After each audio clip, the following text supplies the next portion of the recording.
అక్కడ జెండా బాతి మేము విజయం సాధించేట్టున్నారు. వారి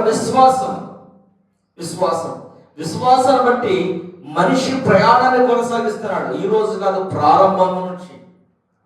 అయితే విశ్వాసం లేకుండా ఏ పని కూడా కొనసాగించలేరు, పూర్తి చేయలేరు.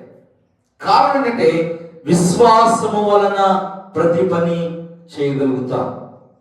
భక్తే గాని లోకంలో పనే గాని నమ్మకం ఉండాలి. నమ్ముట నీ వలనైతే సమస్తము, నమ్మువారికి సమస్తము సాధ్యమని యేసుక్రీస్తు ప్రభువు చెబుతుంటాడు. దేవుని పిల్లరా, ఇక్కడ రాయబడిన మాటలో మొదటిగా ఏముంది? నీ సంతానము ఎలా ఉండునని చెప్పిన దాన్ని బట్టి తాను అనేక జనములకు తండ్రి అగునట్లు అతడు నిరీక్షణ కలిగి. దేనికి ఆధారం లేదంట? అసలు ఆధారం లేని పరిస్థితుల్లో పని గట్టి కనపడుతుంది. ఆధారంగా నిరీక్షణకు ఆధారమే లేదు. నిరీక్షణకు ఆధారం లేని సమయంలో దేవుడు అబ్రాముతో మాట్లాడాడు.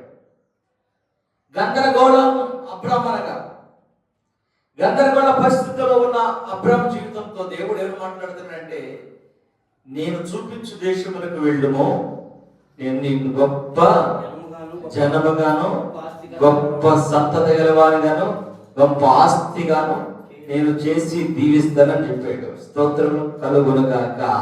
హల్లెలూయా, ప్రైజ్ ది లార్డ్, హల్లెలూయా. దేవుడు చెప్పాడు, అబ్రహాము విన్నాడు.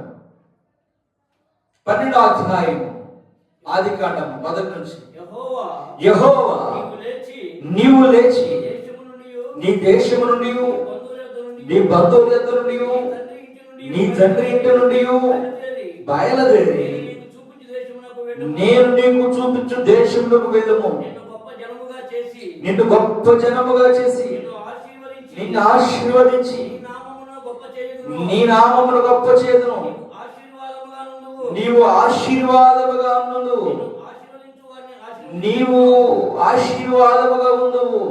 అయితే ప్రియులరా, ఇక్కడ దేవుడు అబ్రాముతో మాట్లాడుతున్నాడు. ఏమని మాట్లాడుతున్నాడు? నీవు లేచి ఎక్కడి నుంచి బయలుదేరి రావాలంటే నీ సొంత ప్రదేశం నుంచి బయలుదేరి వచ్చేస్తే